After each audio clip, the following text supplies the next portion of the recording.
안녕하세요. 정현경입니다. 1920년 4월 하면 우리 민족에게도 좀 가슴 아픈 역사가 있는 그런 해이기도 합니다. 연해주 일대에서 활동하던 독립운동가들이 참 안타깝게 희생된 그런 해이기도 한데요. 그래서 4월 참변이라고 얘기를 하는데요. 오늘 이 시간에는요. 4월 참변 희생된 네 분의 애국 지사에 대해서 얘기를 나눠보려고 합니다. 최재형 선생, 또 김희직 선생, 엄주필 선생, 황경섭 선생, 이분들을 추모하는 자리 마련했습니다. 나와주신 분들 소개해 드릴게요. 안녕하세요. 네, 반갑습니다. 네, 먼저 한국외국어대학교 사학과 반병률 교수님입니다. 네, 반갑습니다. 안녕하세요. 그리고요, 김희직 선생의 증손녀이시기도 하죠. 김진아 선생님 나오셨습니다. 안녕하세요. 안녕하세요. 네. 또 남편이시죠? 네. 네. 평화학교 이사이시고도 화평교회 담임 목사이시기도 한 안영수 선생님 나오셨습니다. 안녕하세요. 네, 안녕하세요. 네, 반갑습니다. 반갑습니다. 네. 오늘 4월 7일 또 뜻깊은 해이기도 하잖아요. 네, 그리고 또 네. 최재형 선생 또 추모식이 있었죠, 아침에는요. 네, 아침에 있었습니다. 네. 네. 10시 반부터. 네. 성황리에 아주. 4월 참변하면 보통 최재형 선생, 이제 많은 분들 알고 계신데, 저희가 좀 마련했지만, 김희직 선생, 또 엄주필 선생, 황경섭 선생, 잘 모르고 있거든요. 네, 그렇습니다. 네. 4월 참변이라고 저희가 이름을 붙이기도 하는데, 4월 참변에 대해서 먼저 좀 소개 좀 해주세요. 네, 4월 참변은 이제 1920년에 네. 그 4월 4일, 5일 그 밤부터 네. 짧게는 한 5, 6일까지 또는 길게 잡으면 한 8일까지 네. 당시 이제 11회 내전 당시인데 그 일본군이 한 7만 명 정도 출병을 하고 있었어요. 그러니까 네. 표현이 좀 침략이죠, 사실은. 근데 네. 그 일본군이 이제 그 연해주에 있는 그 러시아 그 혁명 세력들, 혁명가들하고 그다음에 이제 혁명가들하고 좀 이제 연계되었다고 의심받고 있는 항은 소위 말하는 불령선인들, 네. 평소에 지목해 놓았던 그 지도자들을 이제 대거 체포를 해가지고 그 학살한 그런 사건입니다. 그게 4월 참변이라고 하는데 그 러시아 쪽은 한 뭐 또 많이 잡으면 7천 명 정도.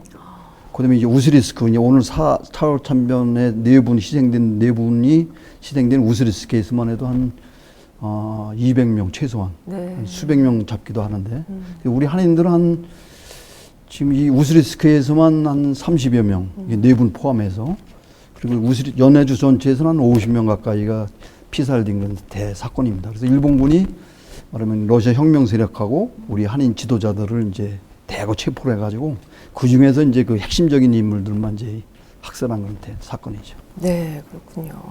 정말 이렇게 4월 참변 이렇게 이름을 짓는 것만으로 느낌이 오잖아요. 얼마나 희생되신 분들이 참혹하게 돌아가셨다고도 들었거든요. 특히 이제 네 분은 이제 우스리스크 지역에 이제 아주 저명한 한인 사회 지도자들인데, 네. 이제 최재형 선생, 그다음에 김희직 선생, 엄주필 선생, 황경섭 선생인데 한 말부터 1910년대, 그러니까 요 1920년 피살되기 전까지 그 한인 사회를 이끌었던 분들이죠. 네. 그분들이. 근데 최재형 선생 같은 이제 많이 알려져 있는데 나머지 세 분은 뭐 사진이 없어요. 김희직 선생, 엄주필, 황경섭 선생, 이 세 분은 사진조차 없고, 네. 또 얼마 전까지만 하더라도 이분들이 이제 출생지라든가 출생 연도라든가 그런 것들이 잘 알려지지 않았습니다. 네. 이 최재형 선생 경우는 좀 그래도 알려진 편인데, 그래서 네. 오늘은 주로 최재형 선생 얘기도 해야 되겠지만 요날 세 분, 네. 그 김희직, 엄주필, 황경섭 세 분에 대해서 좀 많이 집중적으로 얘기했으면 좋겠다 하는 생각을 네. 합니다. 아마 저기 한국 사회에서는 전혀 생소한 분들이기 때문에 그러니까 여러 가지 새로운 얘기들이 많이 나올 것 같아요. 아직 뭐 얼굴도 뵙지 못한 그렇죠. 분들이기 사진도 때문에요. 없으니까요. 정말 사진조차도 네, 존재하지 좋습니다. 못하고 좀 찾지 못하고 있는 게 정말 가슴 아프네요. 그리고 네. 더군다나 이제 네 분은 그 일본군에 의해서 이제 그 피살된 것이 이제 1920년 4월 7일 날, 네. 4월 4일 날, 5일 날 그 밤에 잡혀가셔가지고 이제 7일 날 이제 일본군에 의해서 총살당한 거로 돼 있는데 어디에다 묻혔는지 몰라요. 어디서 어떻게 처형을 했는지 모른단 말이에요. 그리고 재판은 물론 없었고. 그래서 이제 대충 그 후손들이나 그 이제 그 당시에 이인섭이라고 하는 나 살아남은 혁명가의 그 조사에 따르면은 우스리스 감옥 뒤에 있는 그 네. 왕바산제라고 하는 야트막한 그런 그 산이 있어요. 그 뒤에로 이제 끌고 가가지고 거기다 이제 청소를 해서 땅에 묻고 후손들이 이제 찾을 수 없도록 이게 평평한 평토를 만들었다는 거예요.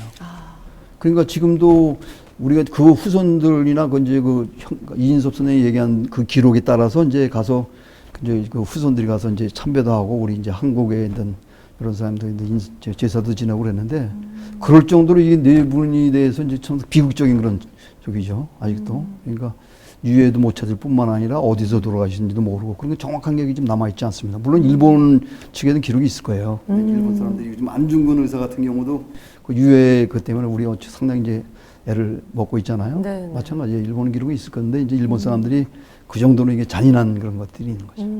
그래서 우리 내부는 특히 이제 우리 여러 가지로 이제 우리가 되새길 필요가 있는 그런 분들이죠. 네. 최재형 선생님 같은 경우에는 지금 기념 사업회도 있잖아요. 네. 네. 많이 알려져 있는데 대표적인 것들 최재형 선생님에 대해서 먼저 좀 더 소개해 주시면요. 최재형 기념 사업회는 이제 그 전에 이제 최재형 장학회라고 해서 장학회로 시작을 했습니다. 그래서 이제 네 분이 이제 장학회를 만들어서 주로 이제 고려인들을 위한 장학금을 지급하고 그랬었는데 네. 또 그런 장학금 지원 사업이라든가 그다음에 이제 회보도 내고 또 이제 매년 이제 행사도 하고 근데 이제 저쪽 러시아 우스리스크에서는 이제 지금 그 코로나 때문에 최근 3년 동안 못했습니다만 네. 거기는 4월 참변 추모제라고 하고 있어요. 그래서 이제 우리 국가보훈처에서 지원해서 하는데 네. 처음에 제가 2004년도에 이제 그 추모제를 시작을 했죠. 근데 최재형 선생이 이달의 독립운동가에서 9월의 독립운동가로 선정이 됐어요. 그래서 그때 이제 제가 생각하기로는 우리 한국에 있는 분들보다는 고려인들, 러시아에 살고 있는 그 한인들이 최재형 선생의 존재를 알아야 되겠다. 그래서 이제 첫 번째는 최재형 선생 기념 추모회를 했어요. 네. 그러다 보니까 이제 다 같이 돌아가신 세 분 있잖아요. 네. 김위직, 엄주필, 황교수. 그래서 그 다음에는 네 분을 추모를 하고. 근데 그 다음에 보니까 이 고려인들이 그 참석한 고려인들이 다 러시아 국적자들이잖아요. 네.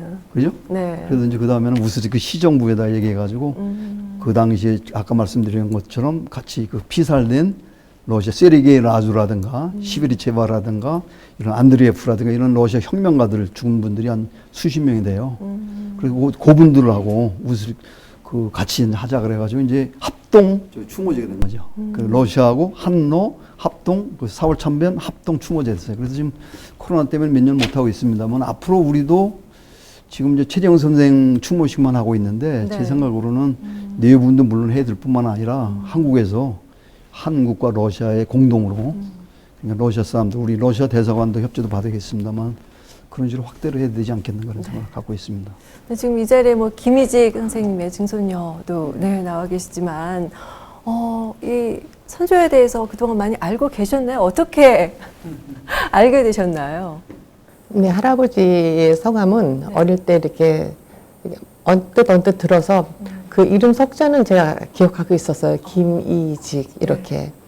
그래도 뭐 길에 있는 뭐 독립운동가들의 사진을 보고 그래도 저희 할아버지하고는 거리가 먼 그렇게 생각하고 살고 있다가 네. 제가 이제 미국에 살다가 한국에 돌아와서 지금은 평화운동을 하고 있어요. 피스메이커로.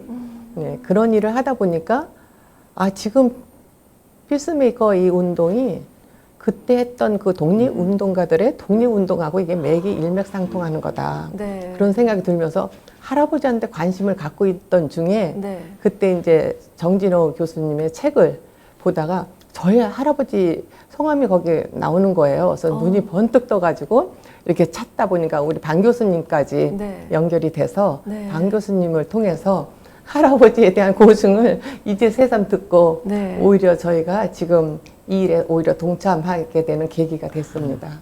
안 게 그럼 언제세요? 얼마나 되신 거예요? 그게 얼마 안 돼요. 저희가 중국에 나가 있었던 때가 2000년부터 2006년까지 중국에 나가 있었어요. 네. 중국에 나가 있다가 이제 한국으로 들어오면서 한국에 대해서 너무 모르더라고요. 특히 뭐 독립운동 내지는 이 북한 쪽이라든가 남북한에 대해서 너무 모르는 거예요. 그래서 좀 더 그걸 관심을 가지고 봐야 되겠다 하는데 그 전부터 이제 할아버지 한자가 김이직 할아버지 네. 말씀을 듣고 그래서 그때부터 독립기념관도 가서 자료들을 좀 찾고 그렇게 데이트 삼아서 거기까지 가자 합서 네. 뭐 이렇게 가서 자료도 찾고 그러면서 이제 하나하나 이렇게 알게 된 거죠. 그러던 차에 잠깐 소개했던 그 정 교수님의 그 책을 보면서 정진우 교수의 책을 보면서 여명, 혁명, 운명. 여명, 혁명, 운명. 네, 운명적으로. 그리고 운명적으로. 운명적으로 네. 방 교수님을 만나게 된 그래서 이제 거죠. 방 교수님을 알게 됐죠. 네. 그래서 이제 방 교수님한테 연락을 드려서 이렇게 뵙게 된 거죠. 작년이죠? 그렇죠, 작년이죠. 오히려 방 교수님이 깜짝 놀랐어요. 후손이 한국에 사는지 몰랐다고. 그렇죠. 현재 김일익 선생님 후손은 네. 중앙아시아 카자흐스탄이나 우즈베키스탄 어디 살고 계신 줄 알았죠. 네. 고려인이 됐겠다 이렇게 싶었는데 네. 한국에 그래서 이제 그 나중에 이제 우리 목사님하고 이제 저기 말씀하시기 전했지만은 그 의성김 씨 그 저기 김일익 선생이 그쪽 그 평남 용강 그 알메리라고 하는 그 알메리가 이제 그 알 예. 한문으로 하면 난산 알매죠 매산 네. 거기 출신인데 그분들이 대구 남쪽으로 의성김 씨거든요. 그래서 대구 남쪽으로 살아가신 거고 이제 우리 사모님도 그렇고 마찬가지고 그래서 그 후손들이 쭉 내려오신 건데 이제 저도 몰랐죠. 깜짝 놀래가지고 김일익 선생 그러니까 우리 김일익 선생 이제 본명이 김정열이거든요. 아, 제 그래요? 책은 김정일이 잘못 썼는지만 하여튼 네. 김정열 김일익 선생의 후손이 남쪽에 이렇게 번성을 해가지고 진짜 깜짝 놀라셨겠네요. 그렇죠. 저는 고려인이 됐을 줄 알았죠. 왜냐하면 실질적으로 김희직 선생님의 동생 되는 그 김윤신 네. 여동생 쪽은 전부 다들 고려인들이 되죠. 고려인들. 네. 그러시군요. 김일익 선생한테 나중에 좀 더 보충 먹 그렇죠. 아니 그럼 김희직 선생이 그런 뭐 업적이랄까 그런 거에 대해서도 오히려 교수님께서 좀 더 많이 알고 계시잖아요. 근데 조금 간단하게 설명 좀 해주세요. 김일익 선생님은 이제 그 1875년생인데 네. 그분은 이제 기인섭이라고 아까 말씀드렸던 그분이 이제 그 1960년에 그 이제 성주명 60년이면은 그 4월 참변 40주년이 되잖아요. 네. 그래서 1960년에 이제 40주년을 기념을 해가지고 이 네 분을 이제 항상 마음에 이분도 혁명에 독립운동했던 분이니까 이 혁명운동 독립운동 과정에서 희생된 분들의 어떤 역사를 복원하는 그런 작업을 많이 했던 분이에요. 이인섭이라는 분이 네. 자료집도 나오고 제가 이제 글도 쓰고 했습니다만은 그분이 1960년에 네 분에 대해서 쓴 게 있어요. 자기가 알고 있는 자료 후손들 만나서 그리고 이제 김일익 선생을 직접 만났대요. 그분이 생전에 우스리스크에서 활동했던 분이니까. 그래서 그분한테 이제 자기가 기억한 거 그래가지고 그거를 해가지고 60년에 이 네 분이 그 좀 추모하는 글을 썼어요. 그게 아주 상당히 메인 그런 주요한 자료죠. 그리고 이제 그거하고 신문들 좀 보고 러시아 자료 좀 참조를 해가지고 이제 그 김일익 선생을 밝혔는데 김일익 선생이 75년생인데 이제 보니까 그 한말 대한제국 때 아마 군인이었던 것 같아요. 장교였던 것 같아요. 근데 이제 그 이인섭 선생의 이제 그 해고에 따르면은 기록에 따르면은 이 밀란 지방 관리들하고 부패한 그 지방의 어떤 그 군수하고 이제 관리들을 처단하고 그다음에 이것을 밀란을 주도한 장두였다는 거예요. 이분이 장두. 근데 이제 1907년이면 군대 해산이 되잖아요. 우리 네. 이제 대한민국의 군대가 해산된 때니까 아마 군 장교로서 이제 그런 그 장두 역할을 했던 그런 일종의 이제 뭐 일본이나 그 정부 친일화된 대한제국 정부에서 이미 찍혔던 분이기 때문에 망명을 하신 것 같아요. 러시아로. 망명하셔가지고 이제 주로 블라디보스토크 거쳐서 우스리스크 가셔서 거기서 이제 덕창국이라고 하는 그 약국. 이제 그 김치보로 선생이 이제 본점은 여기 이제 그 블라디보스토크에 있었고 그 우스리스크에 그 지점이 있었는데 지점의 총책임자가 이제 김일익 선생이었죠. 그 덕창국이라고 하는 것이 단순한 약국이 아니고 그다음에 이제 서양 그 저 수입품들 파는 그런 것만이 아니고 거기가 이제 독립운동가들이 이렇게 왕래하는 거점 역할을 한 거예요. 서점도 있었고 그래서 거기서 이제 서로의 비밀 편지를 교환하기도 하고 전달하기도 하고 그다음에 책도 교사들이 많이 취해서 교재를 사고 그런 역할을 하시고 그래서 이제 김일익 선생님 그 활동을 보면은 이제 권업회라고 하는 1910년대 주요 한인 단체죠. 거기 이제 우스리스크 지회장도 하시고 그다음에 이제 그 50주년이 있어요. 그 한인 이주 노령 이주 한인 이주 50주년 거기서도 이제 그 우스리스크 책임자도 하셨고 그 이갑이라는 분이 있어요.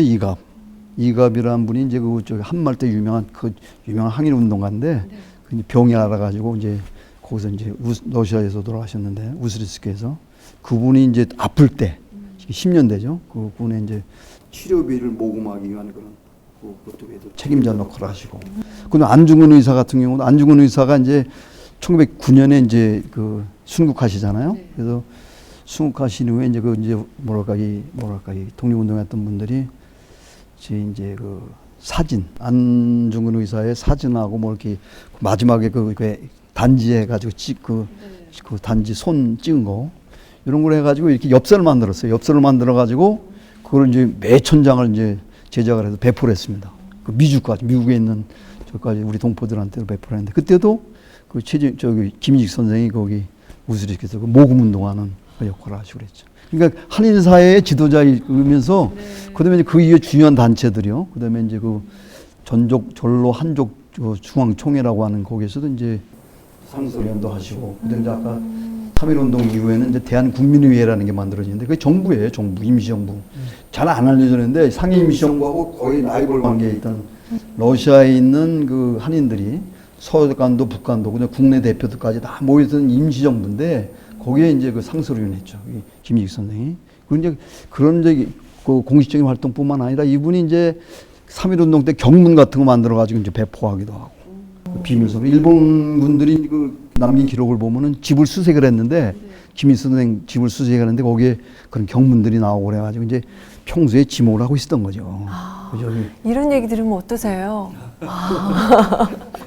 안중근 동생 안정근 씨가 안창호 선생한테 서신을 띄우는데도 그 김일식 선생님 소개가 잠깐 들어갔다는 기록이 있더라고요. 네. 연락을 김일식 선생님, 김정열 선생님한테 해라 그래서 주소를 그냥 아스트란스카에 붙잡고 이제 거리가 이제 그게 안창호 선생한테 그 이강이라고 하는 분이 안창호 안정근이라는 분이 이제 이안창호에 쓴 편지.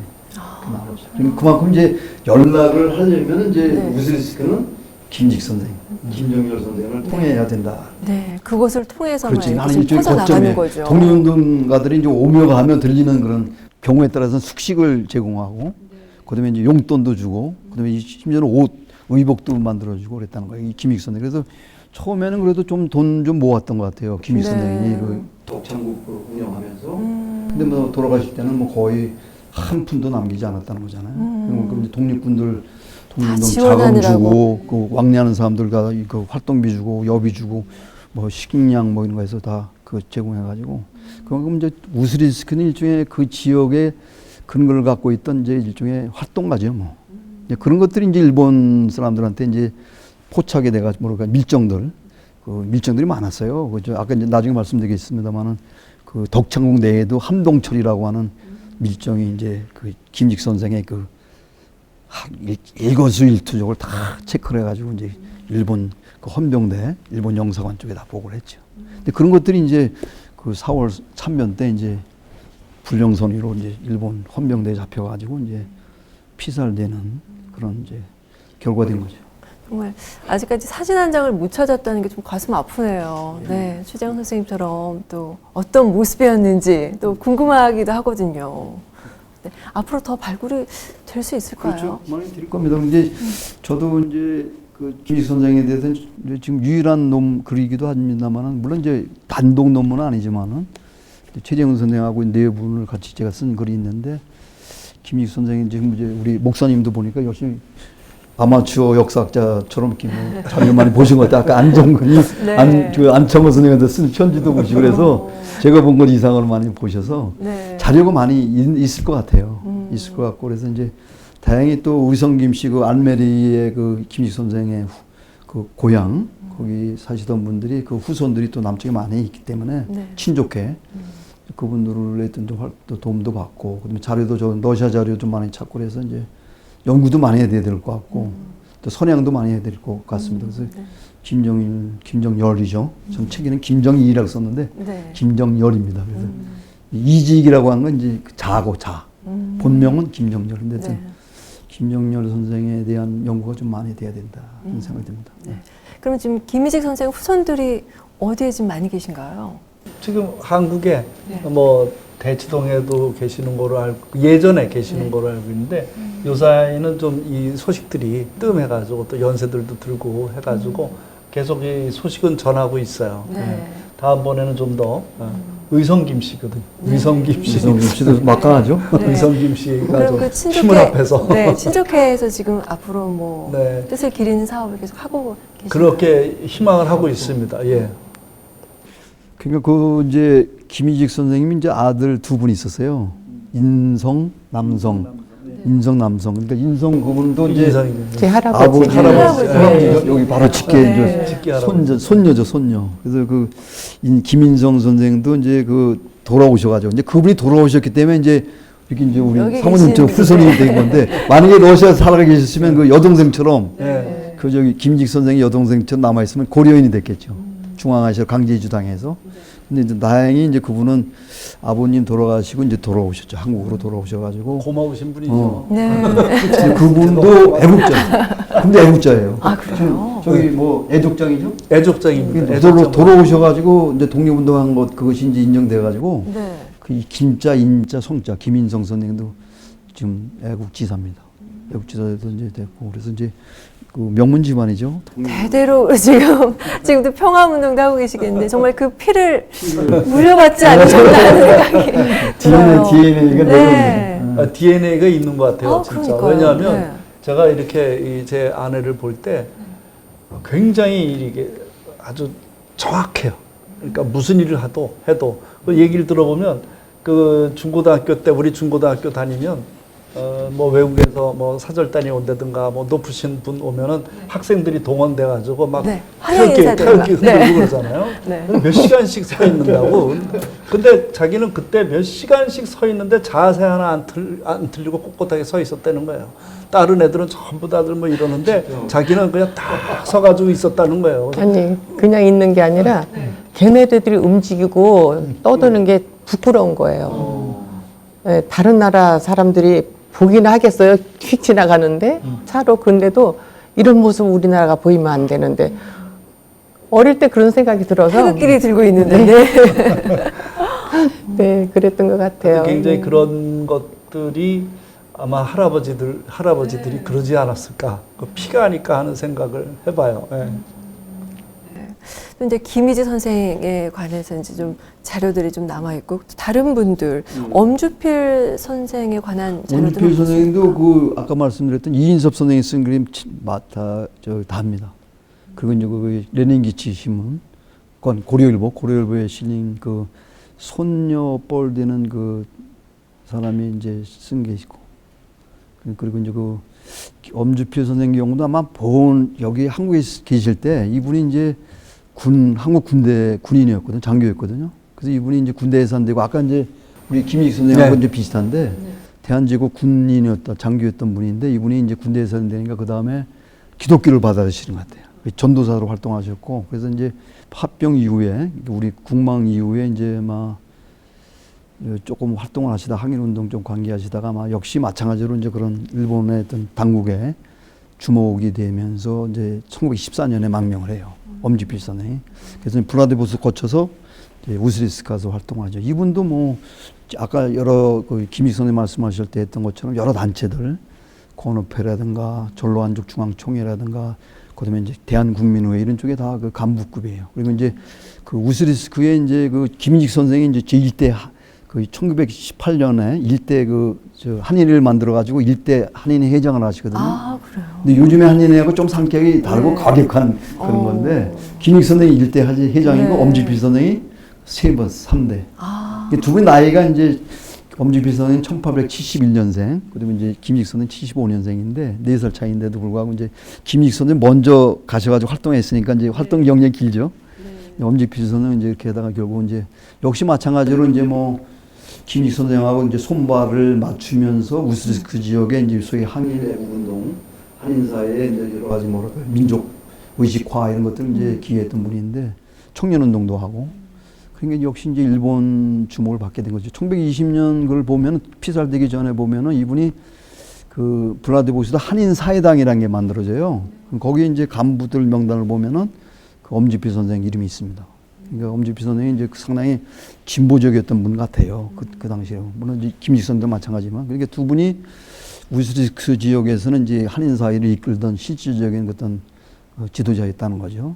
최재형 선생의 경우는 조금 달라요. 최재형 선생의 경우는 이쪽 연추 지역에서 이렇게 해서 블라디보스톡, 우리 슬라비안카, 블라디보스톡이 우스리스크로 이제 그 나중에 1918년 말에 이주를 하시거든요. 최재경 선생은. 거기 이제 사위가 있었어요. 큰 장녀의 이제 그 사위가. 그분이 뭐 유명한 분이죠. 그 김야곱 선생이라고. 그분은 이제 한글 운동했던 분인데 나중에 물론 이제 좀 친일적인 그런 부분이 있는데 어쨌든 그분의 이제 그 자기 이제 사위가 거기 기반이 있는 분이기 때문에 이제 그 우스리스크 가서 활동하시지만은 이 두 분은 이제 그 이전에 이미 우스리스크를 김익 선생하고 엄지필 선생은 이제 최재형 선생보다 앞서서 거기에 이제 최재형 선생이 이미 이제 그 한인사회 전체 이제 거물이고 이제 김익 선생이나 엄지필 선생은 우스리스크에서 오랫동안 활동했었던 그 지도자였죠. 그러니까 좀 성격은 좀 다르지만 어떻든 이 세 분, 그다음에 이제 황카피톤, 그 황경섭 선생 이분도 이제 같이 이제 네 분이 이제 지목이 된 거죠. 황경섭 선생도 그렇게 알려지지 않았어요. 안 알려주셨어요? 안 알려졌어요. 이분은 재력가예요, 재력가. 이분은 이제 7살 때 그 이주를 했다고 이제 알려져 있죠. 근데 이제 기록에. 이제 저기 최재형 선생은 이제 9살 때 이주를 했고, 1869년에. 그러니까 언제 가셨는지도 모르고, 나이가 얼마인지도 모르고, 어디서 출생하는지도 몰라요. 대충 함경도 쪽에, 함경도 북도 대부분 이주를 하는 경우가 다 함경도 분들이거든요. 그러니까 황경섭 선생 경우도 아마 그 부모들 따라서 7살 때 간 것이 아니겠는가. 최재형 선생처럼. 근데 거기서 이제 일찍부터 러시아어를 배우고 러시아에 익숙해져가지고 러시아 문화에 사업을 이제 크게 일으키신 거죠. 그래서 이분이 이제 이 김인식 선생이나 엄지필 선생 또는 최재형 선생처럼 이렇게 앞서서 뭐 이렇게 또 뭐 민족운동한 것 같지는 않은데 그러나 자기의 재력가로서 이렇게 성금을 많이 내요. 아까 이제 러시아 이주 50주년 기념 사업회 이런 데에 돈을 낸다. 제일 많이 냈죠. 제일 많이 냈어요. 굉장한 재력가셨나 보죠. 재력가. 우스리스크는 최고의 이제 부자죠.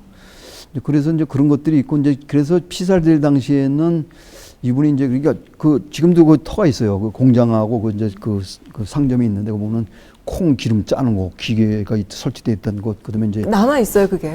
있어요. 자리가요? 기계는 없고 이제 그 터만. 터가요. 그다음에 이제 소 이제 함경도에서 소를 이렇게 이제 끌고 와가지고서 조금 이제 저기 한 다음에 우리는 북한도 지역이나 이제 러시아 지역에서 좀 살을 찌운 다음에 주로 이제 조선에서는 이게 소들이 주로 노동하잖아요. 그러니까 이 러시아 군대에 이제 납품을 하는 걸 한 것 같아요. 황경섭 선생이. 그러니까 콩 같은 거인가 해서 뭐 이렇게 그 가공 제품 만들어서 했을 뿐만 아니라 그 유규, 그 고기를 이제 러시아 군대나 이런 쪽 러시아 사람들에 납품하는 청법을 했죠. 그래서 재력가인데 이분이 아마 그 저기 독립운동할 때 이제 예를 들면 김직 선생과 마찬가지로 이게 홍범도라든가 이갑이라든가 이런 분들이 이제 할 때 이제 후원을 많이 하셨던 것 같아요. 근데 황경 선생과 조금 케이스는 다른데 그분은 네.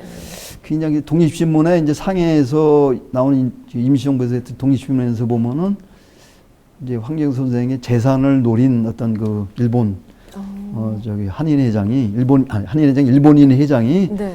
그 이제 그 재산을 이제 탈취하기 위해서 갈취하기 위해서 이제 헌병대에다가 이제 해서 이제 그 밀고 해소를 했다는 건데 황경수 선생이 이제 이 러시아 혁명 세력이 들어오니까 이제 아무래도 재력가니까 네. 이분이 볼세비키는 아니거든요. 그러니까 혁명 세력이 들어오게 되면 이제 재산이 조금 보존하는데 이제 위험하다고 싶어서 명의를 이제 일본 사람 일본인 회장 그 명의를 바꿔놓았던 모양이에요. 근데 그래서 그 일본인 회장이라는 사람이 일본 그 헌병대하고 짜고 이제 황경수 선생을 거기에 이렇게 해서 처형당하게 만든 거 아니겠나. 이제 그렇게 이제 독립신문에는 썼어요. 아, 그래요? 근데 네 분이 다 좀 케이스는 좀 다르긴 한데, 네. 황경섭 선생 경우는 그러니까 후손들이 다 저기서 이주했어요.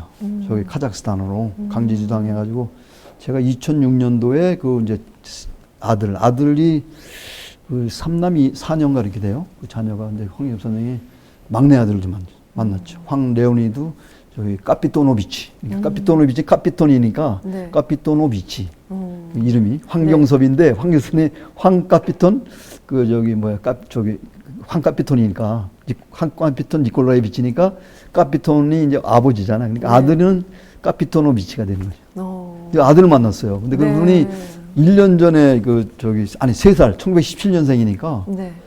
3살 때 아버지가 돌아가신 거죠. 형들은 다 이제 먼저 돌아가시고. 그리고 그분을 제가 극적으로 만났어요. 그분하고 그분의 아들. 네.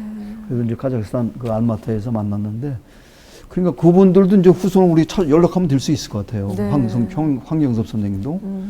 그래서 이제 네 분이 지금 잘 안 알려졌는데 사실은 최재형 선생님 그런 대로 그래도 최재형 기념사협회도 있고 많이 알려졌는데 이제 네. 나머지 세 분에 대해서는 네. 오늘 이제 우리 저 김정열 선생님 또 후손들은 오고 있으니까 네. 이걸 계기로 해서 네. 나머지 세 분 더 많이 그러니까 더 많은 게 좀 알려졌으면 했으면 좋겠습니다. 좋겠습니다. 네. 그랬으면 좋겠어요. 네, 네. 뒤에 지금 사진도 있지만 이게 좀 추모비인가요, 교수님? 그렇죠. 이게 이제 우스리스크 이제 꼬마로바 그 거리라고 하는 거기 모퉁이에 그 건데 이제 그 1920년 4월 참변 당시에 네. 4월 참변 당시 이제 그 러시아 그 임시정부하고 혁명군 하지요 그쪽하고 혁명정부죠 거기하고 일본군 사이에 이제 협정이 맺어져요.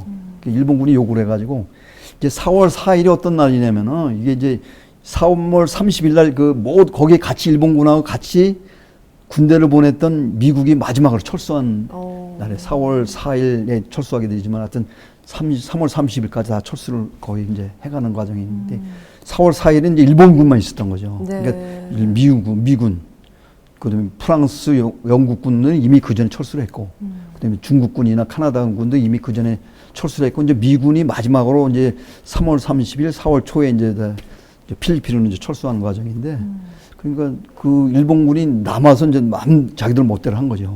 그래서 러시아 임시정부하고 협정을 맺는 거죠. 이제 그 우리 한인 독립운동가들한테 독립운동 부대한테 총기 같은 걸 건네주지 말아라. 네. 그리고 이제 우리 일본군들이 활동한 데 있어서 절대로 장애를 주지 말고 우리 편의를 제공하라. 이렇게 해서 러시아 혁명정부가 힘이 약하니까 일본군하고 협정을 맺어요. 그러니까 러시아 러시아 정부나 그 군 관계자들은 다 그냥 안심하고 무장에 해제하고 온 상태에서 다 이제 밤을 지내고 있었던 건데 일본군이 이제 4월 4일 날 밤에 네. 우스리스크에 있는 요 추모비 앞에 있는 네. 그 러시아 군 막사에 이제 밤에 숨어 들어가 가지고 네. 단도로 100명 정도의 그 러시아 군인들이요. 그 혁명군이죠. 네. 다 이제 처형을 한 거죠. 처형보다도 이게 학살을 한 거죠. 그래서 러시아 사람들이 세우는 그 4월 참변 추모비예요. 그래서 이제 우리가 아까 말씀드린 4월 참변 추모제를 여기 그 광장에서 크게 하고 네. 러시아 군 은장대도 나오고 군악대도 나오고서 하고 여기 가서 이제 추모하고 참배하고 그랬죠. 이제 아직 가보진 못하셨죠? 네, 아직 못 가봤어요. 아직 못 가봤습니다. 마침 네. 또 코로나가 발발해가지고 네, 이제 교수님하고 이제 아주 빠른 시일 내에 네. 한번 가보고 싶어요. 네, 그러니까요. 이제 앞으로 더 새롭게 알게 될 김희지 선생님에 대한 네. 것들 굉장히 기대를 하고 계시고 정말 또 어깨가 좀 더 무거워지시지 않을까 하는 생각도 그렇습니다. 드는데 어떠세요? 네. 그렇습니다. 그리고 그분들이 살아온 행적을 보게 되면 네. 야, 어떻게 이렇게 할 수 있을까? 또 아까 얘기하셨던 그 김희지 선생님 동생, 여동생 되시는 분도 보면은 아주 어떻게 보면 영화에 나오는 밀정에 나오는 주인공처럼 전설적인 인물이더라고요. 그러니까 그 동생분 김윤신 선생님은 오빠가 이제 피살된 걸 알고 매일 헌병대에 가서 항의를 해요. 우리 오빠 시체를 내놔라. 왜냐면 너희들이 법치국가라고 하면서 재판도 없이 무조건 이렇게 어디다 죽이고서는 묻었냐. 계속 헌병대에서 모른다 그런 거예요. 우리는 모른다. 근데 혼자서 안 되니까 그다음부터는 부녀들을 함께 동원해서 매일 아침부터 저녁까지 가서 헌병대 앞에서 시위를 하는 거야. 그러니까 헌병대장이 매일 시달리다가 보니까 이제는 도저히 도망갈 길이 없어. 그러다가 보니까 그 상부에서 그 헌병대장을 바꿔버려, 하루아침에. 다른 사람으로. 그러니까 다른 사람이 그 다음날도 가서 시위를 하려고 하니까 헌병대장이 바뀌었어. 헌병대장이 난 모른다, 전임자가 다 아는 일이고 난 모르는 일인데 그러니까 이제 이 동생이 이거 도저히 오빠의 원수를 갚아야 되겠다. 그리고 오빠를 이렇게 만든 밀정 함동철을 가만 놔두면 안 되겠다 해가지고 이제 평남 용강으로 그 아들이 자기 조카죠. 그러니까 김인성, 김남성 그 할아버지 계시는 그쪽으로 이제 들어갑니다. 들어가서 내가 오빠의 원수를 갚아야 되겠으니까 좀 독립자금 좀 달라. 그러니까 그때 이제 5천행을 이제 5,000원. 오빠한테 이제 그 김윤식 동생한테 드리죠. 근데 그걸 가지고 이 만주 국경을 넘다가 또 헌병대한테 뺏겨요. 압수수색다 해가지고 뺏겨요. 요새 뭐 압수수색 하여튼 뺏겨가지고 다시 들어가요. 다시 들어가가지고 아 이거 다 뺏겼다 하니까 그분들이 그 땅을 팔아가지고 또 자금을 만들어줘요. 그러니까 그 자금을 가지고 그 동생분이 이제 길림성의 산체거울하는데 상점, 고무상점을 이제 어떻게 보면 이제 위장이라고 할 수 있죠. 위장으로 고무상점 이제 장사하는 것처럼 네. 이제 일본 사람들이 계속 주시하고 있으니까 그렇게 하고 있다가 권총을 가지고 이제 할빈에 그 함동철이 할빈에 있다 하는 걸 알고서 할빈에 가가지고 그 함동철을 암살하죠. 암살하고선 다시 이제 산체거울로 와서 고무상점을 처분해요. 그리고는 다시 이제 그 아마 그때 당시 사회주의겠죠. 그 사회주의 운동을 하면서 이제 평양으로 들어갔다가 평양에서 혁명운동 하다가 잡혀서 또 감옥 생활도 하고 그러다 그 후에 또 들어갔다가 이 탄광의 위장 침투 해서 평양에 이제 그 여자들 노동자가 여공들이 많았던 거예요. 거기 이제 공장에서 그래도 체포되죠. 노동운동 그렇죠. 일종의 노동운동한 거죠. 이분이 이제 사회주의 영향 을 받아서 네. 이제 전문이니까 그래서 이제 이분이 김윤신인데 이제 자리는 김안나라고 나오기도 하는데 이제 안나라고도 부르죠. 그분이 이제 참 그분도 이제 소원을 우리 목사님 그 소원을 우리 추진해야 되겠죠. 글쎄요. 여성 혁명가인데 43년에 돌아가셨으니까 예, 맞습니다. 상관없습니다. 근데 그분이 이제 딸이죠. 딸이 남긴 그 저기를 보면은 저 김윤신 자기 그 어머니죠. 어머니가 옥중에서 애를 낳았다는 거예요. 임신한 상태에서. 그래서 그 아들이 이제 김블라지밀인데 예. 그 얘기 나와요. 그러니까 그 아마 옥중에 그 노동운동하다가 이제 체포돼 가지고 투옥된 상태에서 이제 애를 낳은 거죠. 그래서 그 김블라지밀은 나중에 이제 중앙아시아 그 카자흐스탄에 거기서 이제 그게 이제 기록에 남아 있어요.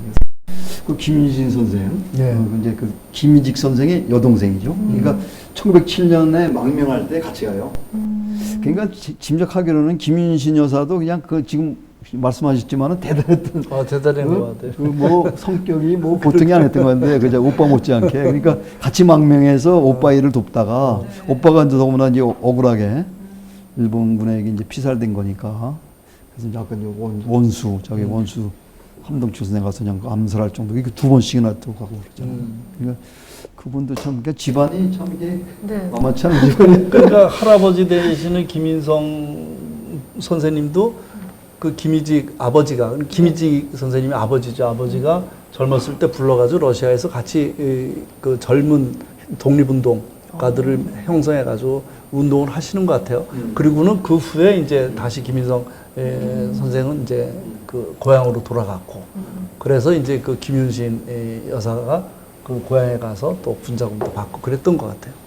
그 평남 용강에 재산이 꽤 많았던 걸로 이렇게 눈물 나는 역사인데, 네, 그 목사님도 이제 반 전문가가 이제 다 역사학자 되실 방 것 같아요. 교수님한테 사사받아서 다 맞는 말씀 하고 계시는 거죠, 목사님도. 그렇습니다. 네, 공부를 많이 하셨는데요. 처갓집 일이라고. 뭐 이렇게 하시다 보면은 이제 역사학자가 돼요. 웬만한 역사학자. 우리 최재형 선생님 그 손자가 최발렌진인데 얼마 전에 몇 년 전에 돌아가셨습니다만 그분도 95년대 한국에 서운 저기 받으러 광복 그러니까 그 50주년에서 왔다가 자기 아까 이제 오전에도 그 얘기 나왔습니다만 그 이제 엉뚱한 사람이 자기 할아버지 저기 후손이라고 이제 거짓을 해가지고 그래서 연금을 한 10여 년씩 받고 묘지도 거기 떡하니 뭐 조성해 놨다가 이제 그게 이제 드러났는데 보훈처에서 좀 그 실수를 한 거죠. 근데 어쨌든 그 할아버지를 통해서 원래 공학 박사인데 그저 최발렌친 선생이 네. 공학 박사인데 그분도 이제 그 역사학자가 됐죠. 저도 보면 그분한테 도움도 많이 받고 그러니까 마찬가지로 목사님도 좀 기대를 하는데 그 족보 같은 건 이제 어떻게 뭐 거기 집안 얘기 이제 앞으로 인터뷰 많이 해가지고 네. 저도 많이 이제 고칠 거 많이 고쳐야 되죠. 네. 이제 역사 얘기 듣다 보면 진짜 한 편의 드라마, 영화 한 편이잖아요. 네. 재밌어요. 네. 어떻게 그런 얘기를 다 고증을 해내시고. 지나고 오니까 재밌죠. 그 당시에 네. 얼마나 그 그런스럽고 참 고난에 찬 그런 그 얘기들인데 어쨌든 그렇습니다. 그래서 지금 그러니까 김희수 선생 같은 경우는 다행스럽게 이제 두 분은 엄주필, 그 황경석 두 분, 그리고 최재형 선생님도 후손이 한국에는 없죠. 그러니까 이 세 분은 다 후손이 없는데 다행스럽게 우리 의성김 씨, 그 김직 선생은 다행히 그 아드님이 여기 할아버지 되시는 김인성 선생이 다행히 한국으로 오셔가지고 그 교육운동도 하시고 그래서 애족장 받으셨어요. 아니야. 애족장. 아버지하고 큰아버지하고 이렇게 해서 아니 그 김인성 할아버지가 거기 할아버지가 계셔서 평양도로 거기 가셔서 계셔서 가셔가지고 거기 그래가지고 계시면서 이제 김형성 할아버지고 아버지고 뭐 나갔고 그렇지. 저희 아버지하고 큰아버지하고 월남한 거죠. 그 그러니까 할아버지는 세 분. 네, 할아버지는 큰 김인성 저기 할아버지의 아들이 셋. 네, 맞습니다. 셋이에요. 셋에 이제 그게 몇째 접니까? 그러면? 그러니까 저희가 막내인 거예요. 셋째 네. 김형성 막내. 그러니까 할아버지는 김인성 할아버지는 그 평남에 계셨던 거죠. 그렇죠. 그러다가 응. 나중에 러시아에서 돌아가신 걸로 아버님 됐죠. 때 이제 네. 다녀오셨어요. 그러니까 아버님 저희 때. 아버지하고 큰아버지만 내려오신 거죠. 교수님이 이렇게 네 교수님이 찾아내신 거나 마찬가지죠. 아니, 그런 그건 아니 요거 이제 집안 얘기는 제가 몰랐고 약간 좀 제가 놀랬다고 그랬잖아요. 김일식 선생 후손이 남한 대한민국에 있을지 몰랐죠. 근데 그건 놀란 건데 요거를 사실은 이제 지금 족보나 요 집안 관계를 밝히신 분은 김연기 목사라는 분이 있어요. 저는 만나뵙지 못했는데 제가 아는 그 후배 김창희 기자가 있는 동아일보에 그분이 이제 같은 의성김 씨 그 안매촌에 그 내려온 분들이 이제 친족회를 만들어서 있대요. 근데 거기에 그 김연기 목사라는 분이 있는데 그분이 다 조사를 한 거죠. 그분도 이제 독립운동했던 애국자 집안이신데 목사님이시고 그런데 그분이 다 조사를 해가지고 김일식 선생 그것까지 다 해놓으셔가지고 지금 제가 그걸 보고서 이제 깜짝 놀란 거죠. 저는 처음에 김정일이라고 썼어요 본명을. 근데 이인섭 선생이 김정일이라고 썼거든요. 아까 안정근 안정근 선은 김정렬이라고 제대로 썼어요. 근데 이제 그건 저는 이제 나중에 그 자료를 봐가지고 이인섭 선생이 김정일인데 본명이 실제적으로 김정열. 그 김이직은 이제 이직은 자, 그죠. 그러니까 이제 러시아 가셔가지고 이제 자를 이제 이름처럼 쓰신 것 같아요. 보통 당시는 자를 많이 썼죠. 우리 한국 사람들이니까. 그 김일식 선생 이제 그런 사람이 있습니다. 깜짝 당스럽죠. 뭐 그냥 나머지 세 분은 이제 다 후손들이 고려인이 됐지만 그래도 다양스럽게 이제 우리 사모님처럼 이렇게 내려온. 네. 아니 후손들이 정말 열심히 이어왔기 때문에 또 저희가 또 이 자리에 있는 거 아니겠습니까? 그렇죠. 이런 후손들을 위한 또 기념 사업이나 지원이나 이런 것도 좀 잘 돼 있어야 할 것 같은데 최재환 기념 사업은 지금 좀 잘 되고 있잖아요. 근데 아까 제가 지금 다 말씀 못 드렸는데 거기서 뭐 자료집도 내고 뭐 그다음에 이제 후손들 뭐 이렇게 초청해서 하기도 하고 뭐 여러 가지 말님 활동을 해요. 이제 그다음에 이제 우스리스크에 있는 그 학교 최재형 학교 거기다 한글 교육하는 거기도 지원도 하고 뭐 여러 가지 활동하는데 이제 김일식 선생이나 포함해서 세 분 특히 이제 김일식 선생 이제 후손들이 계시니까 제가 볼 때는 김일식 선생 쪽도 이제 기념사업회 같은 것이 만들어지고 그래야 될 것 같아요. 그래서 이제 나머지 엄주필 황교 선생님 마찬가지고 그래서 이렇게 하게 되면은 제 생각이지만 어떻든 아까 초반에 말씀드린 것처럼 이제 좀 이렇게 내부는 같이 추모하는 네. 그리고 이제 좀 더 되면은 러시아하고 같이 네. 러시아 그 우리 한국 독립운동을 도와줬던 물론 자기들 국가 이익 때문에 이제 도와준 거지 뭐 사실은 뭐 그런 건 아니지만 어쨌든 그 러시아의 혁명가들 피살된 그런 사람들 같이 해서 우스리스크에서 진행되고 있는 그런 것처럼 그 추모 행사도 이렇게 하고 그다음에 이제 연구하는 거 선양 사업 이런 것도 같이 해야 될 것 같아요. 그래서 내년부터 좀 이렇게 규모를 크게 하고 좀 폭넓게. 우리 목사님이나 우리 사모님이 네. 의성김 씨 쪽에 이제 좀 이렇게 딱 이렇게 연락을 해서 아까 네. 김영기 목사님 아마 제가 기대를 많이 하고 있는데 네. 김영기 목사님 좀 이렇게 찾아서 뵙고 이제 이렇게 해서 도움을 많이 받아야 될 것 같습니다. 네. 앞으로 이렇게 김일식 선생의 후손으로서 또 해야 할 일들 또 해주셨으면 하는 일들이 참 많이 있는데 앞으로 어떤 일들 하실 생각이신가요? 독립운동가들 훌륭한 이 조상들을 저희들이 두었는데 실질적으로 이 대부분이 보면은 뭐 추모식, 기념식들을 하는데 돌아가신 분에 대해서 추모식을 하고 기념식을 하는 것도 중요하지만 그러면 그분들이 가지고 있었던 정신을 어떻게 우리가 계승 발전시킬 것이냐가 또한 중요할 것 같아요. 네. 그분들이 왜 그 시대에 많은 재산 다 헌신을 하면서 또 목숨까지 바치면서 죽어야만 했던가. 그것을 단순하게 뭐 기념하고 추모하는 차원을 넘어서서 그분들의 정신이 지금 이 시대에는 어떻게 실현되어야 될 것인가, 그리고 우리 미래 후손들에게는 어떻게 그것을 교육시켜야 될 것인가, 이런 거를 우리가 늘 염두에 둬야 될 것 같아요. 그 당시에 뭐 서간도, 동간도 해서 독립운동 학교들이 많이 있었잖아요. 네. 그때는 그야말로 일제 식민지 하에서 독립운동은 나라를 찾기 위한 운동이었습니다. 근데 지금 이 시대라면은 무엇을 해야 될까? 그분들이 지금 살아계시다면 무슨 일을 하실까? 남북 분단의 시대를 우리는 살아가고 있잖아요. 남북 분단의 시대에, 지금 이 시대에 필요한 거는 진짜 평화학교. 남북의 분단 교류를 넘어설, 일제시대 때 독립학교가 있었다면 지금 이 남북의 시대에는 평화학교가 있었다 하는 정도라도 기록이 될 수 있게끔. 그래서 제가 그 국경선 평화학교를 제가 또 함께 하고 있기 때문에, 네. 국경선 평화학교는 이제 DMZ 안에, 철원 DMZ 안에 인근에 있는데, 그곳은 그 전국의 초중 고등 학생들, 또 젊은이들, 또 교사들이 많이 오세요.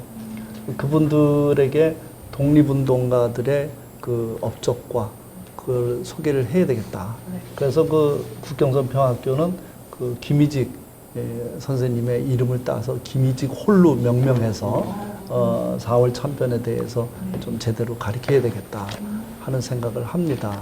이분들은 죽은 것이 아니라 사람들에게 기억되고 계승되면 그건 사는 거죠. 그러니까 그 부활의 진짜 역사가 이 땅에 일어나야 되지 않겠는가 하는 생각을 해봅니다. 네. 그럼 그 국경선 평화학교는 언제 열게 되나요? 국경선 평화학교는 이제 만든 지 10년이 됐어요.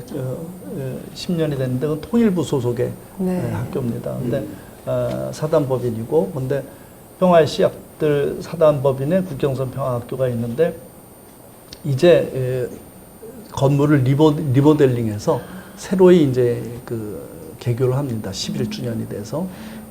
그래서 지금 철원 그 DMZ 앞에 바로 있습니다.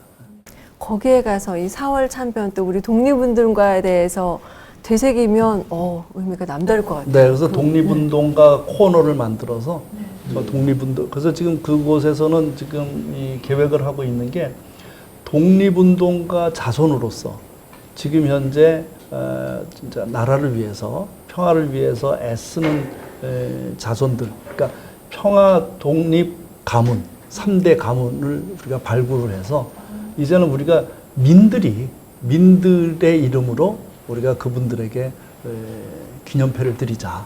평화 독립 가문으로 선정해서 그런 작업도 앞으로 계획을 하고 있습니다. 예. 앞으로 교수님과 또 목사님과 좀 해야 할 일들이 많아질 것 같은데요. 네. 교수님 바빠지실 거 아닌데요. 네.